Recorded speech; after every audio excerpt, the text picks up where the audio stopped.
All right, we can move on to our final team that we both agree, or at least I believe is by far and away the best team in this conference and probably the best team in the league. Our reigning champions, the Los Angeles Lakers. Full disclosure, I think that they are the favorites to repeat this I year. agree. I think they're well set up. Rob Pelinka deserves a lot of credit for what he's done this offseason. I think he's turned a roster that people are questioning the pieces around LeBron and AD to a bunch of real NBA players now. Like the decision not re-sign Rajon Rondo, I think it's a good decision. Don't think we're ever seeing that version of Rondo again. I think that the Montrezl Harrell signing at $9 million a year is huge. The fact that you can get the sixth man of the year at $9 million a year is kind of crazy. He's going to be very valuable in the regular season. I think that Dennis Schroeder was really, really good for the Thunder in their 3-guard lineup last year.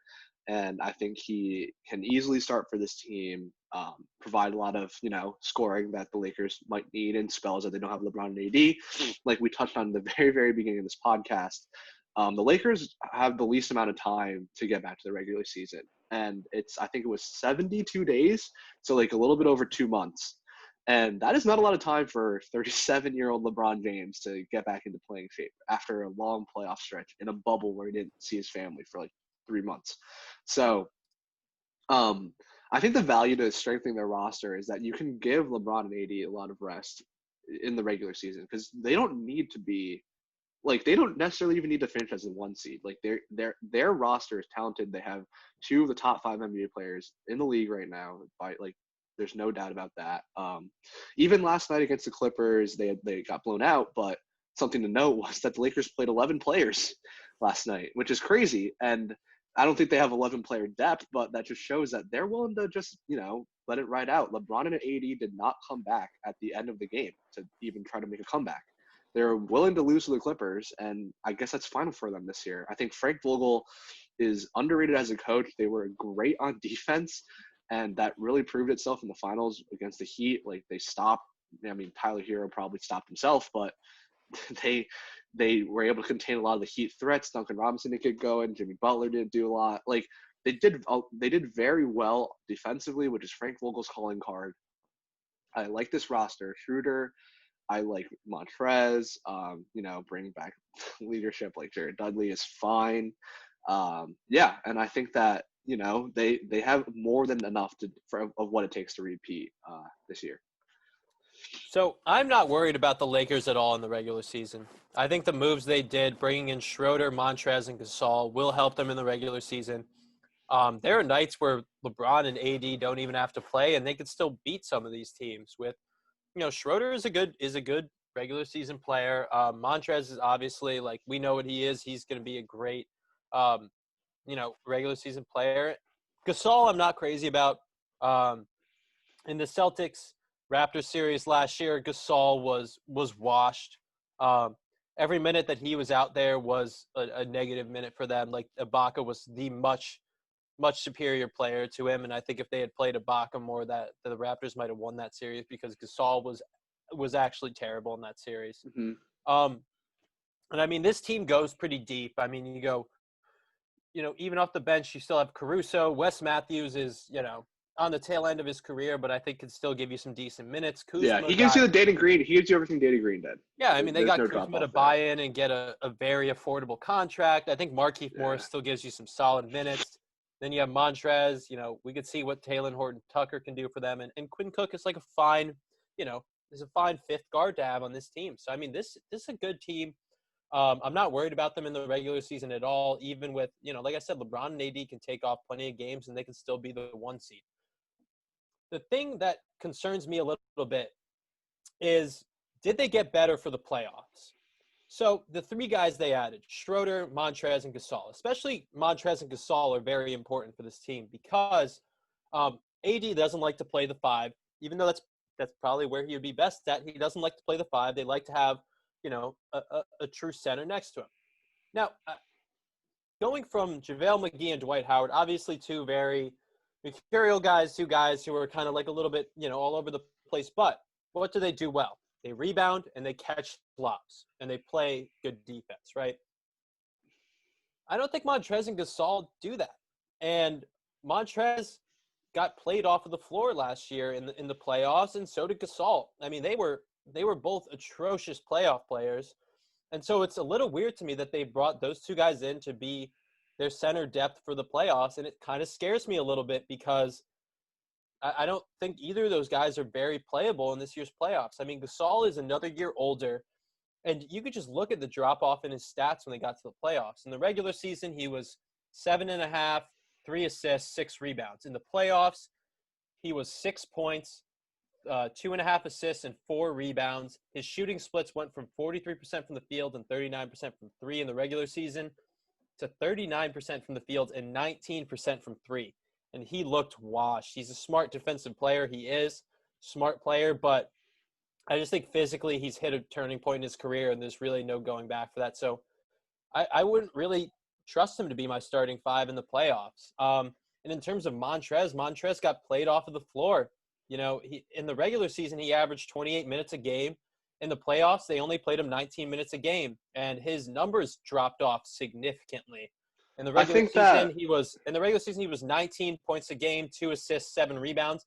In the playoffs, he was 11 points a game, less than half an assist, and 3 rebounds. I mean, that is like cutting his stats in half. Like, and you could just look at it from the minutes per game numbers. They couldn't play him, and so I think that's really concerning. You mean, if you look at their box plus minus, all 3 of those guys, including Schroeder, had significant drop-offs. Schroeder's stats all dropped in the playoffs too, along with his three-point percentage going from 39% to 29% in the playoffs. I don't think you can count on any of those 3 guys in the playoffs, and that concerns me. I think that a lot of these Montrez concerns are a bit overblown. I think we have to remember that he was coming off of COVID. Like, that was why he was late to the bubble, was he had gotten COVID. And that's got to play a big deal on how he came back. Like, I think he's fine now. He should be fine now. So was Westbrook, though. So were a lot of players. Yeah, but we still don't really know how it impacts anybody really. And, you know, Gobert, like a couple months ago, was like, I still feel the impacts of having COVID. He got in like March. So who really knows how he was feeling at the time? But even besides that, I think that this is the beauty of playing with LeBron James. Like, LeBron is going to make Montrez as good as he's ever been. Like, Montrez's role is to catch balls and dunk them. And LeBron is the best at giving people the ball at perfect spots where they can succeed, right? Like, even in year, like, is it 2021, 22 now? Like, LeBron is still the best player in the NBA at setting people up and getting them in the position that they need to be in, right? Like, he is by far and away probably the best point guard in the league still, even though he doesn't play point guard. So I'm not worried about Montrez. Like, maybe in the playoffs there's a couple of concerns there, but in the playoffs it's not like he's going to be touching the ball that much anyways, right? Like, in the playoffs it's going to be LeBron. They're going to need him to. They're going to need either Montrez or Gasol to step up and be that center in the playoffs, and I don't think – and obviously it's JaVale and Dwight that you're filling in, but I think those guys' skill sets are significantly different from the 2 guys they brought in, and I think they kind of got worse in that sense in their backcourt depth for the playoffs, because I don't think any of these guys are really great playoff players. So and Rondo, you know, as much as we can make about it, Rondo was the 3rd best player for them by the end of that Heat series. He was the 3rd best player. That says more about series. The team. And Schroeder's a good player. I think Schroeder's a talented player, but I don't trust him in the playoffs to do what Rondo did, with Rondo just being such a smart player and the ability to handle the ball and be in those scenarios and be confident and make the right plays most of the time. I think Schroeder's a little bit more of a wild card in that sense. And so, look, it's LeBron, it's Anthony Davis. They'll figure it out. I'd be surprised if we didn't see him in the finals again. I'm just saying it's a little bit concerning, the moves they made in terms of better in the regular season, sure. But in the playoffs, I'm not counting on any of those 3 guys. And to be fair, I didn't count on many of the guys in the roster last season. I'm just saying it's a little concerning to me that it seems like they kind of moved backwards a little bit for how they're going to look in the playoffs. Yeah, I mean, I think those probably concerns are valid, but like the argument is that you're not getting that version of Rondo anyways. Probably, like, the Lakers probably thought they weren't getting that version of Rondo ever again. I don't think we're ever going to see that version of Rondo again, so you have to cut your loss there. And just besides that, I mean, I think that there's a lot of questions maybe about their backcourt defense, and maybe, like, I agree, like, their front court skill sets are completely different. Gasol is whatever. He can't catch lobs, and neither can Montrez. He's undersized. Gasol is washed. Gasol is Yeah, like Gasol done. is yeah. I'm surprised they brought him on. Honestly, I think he's Yeah, more of a but name now than he is an actual like solid yeah. rotational player. Honestly, But, at the end of the day, I think when it really counts, AD will be playing the five. I think we're going to be seeing a lot of, Caruso, Schroeder, probably Kuzma, Contavious. Like, I don't know, like maybe Contavious Caldwell Pope, LeBron, and AD. Like, I know that's 6 players, but, you switch one of Caruso and Schroeder. Like, I think they have the pieces. And I'm just not that worried. Like, I'm looking at the rest of the West. I'm looking at the Clippers. I don't think they got better. They got worse. I think the Nuggets are iffy at best. It's Blazers. Like, I just don't know who could even challenge them, even in the playoffs. Like, I'm not worried. Like, even last year, like we said that the Blazers are a terrible matchup problem for the Lakers, but the Blazers still the didn't really problem. sign anyone for that can guard LeBron. Like, you have Robert Covington, but that's it. Like, their problem is they still can't guard wings, and they tried to solve it with one player. So we'll see. But I think the Lakers should be the favorite, and if they don't make the conference finals, if they don't make the finals, it's a disappointment.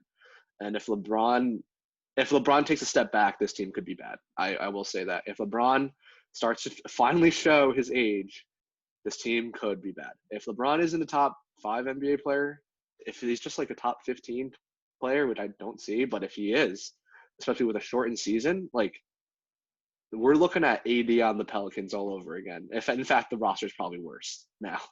So Yeah, yeah, I mean, there's that. with all that I said about the concerns about the playoff players, um, at the end of the day, it's LeBron James, and I've gotten to the point where I won't bet against LeBron until I see it. There are a couple things you just can't bet against. A couple things that are certainties in life, right? Yeah. Tom Brady being a good quarterback and the Patriots winning the AFC East if they had Tom Brady. That was a certainty. Being taxed every year. You're always going to have to pay your taxes. Like, you can't get around that. Yeah. LeBron James making it to the finals if he's healthy and has a solid team around him. You just have to bet against it. It's the infrastructure, and I wouldn't bet against LeBron making the finals. If there's any player who could figure it out, it's LeBron James. If there's any player who can make these other guys better and Yeah. unlock, on paper, Montrez should be a fine player in the playoffs. I'm not sure why he was so bad, for the Yeah. Clippers last year. And reeling in Schroeder a little bit. I mean, I think they have a more talented team overall this year. So as much as I am concerned about those 3 guys when you get deep into playoff rounds, I mean it's LeBron.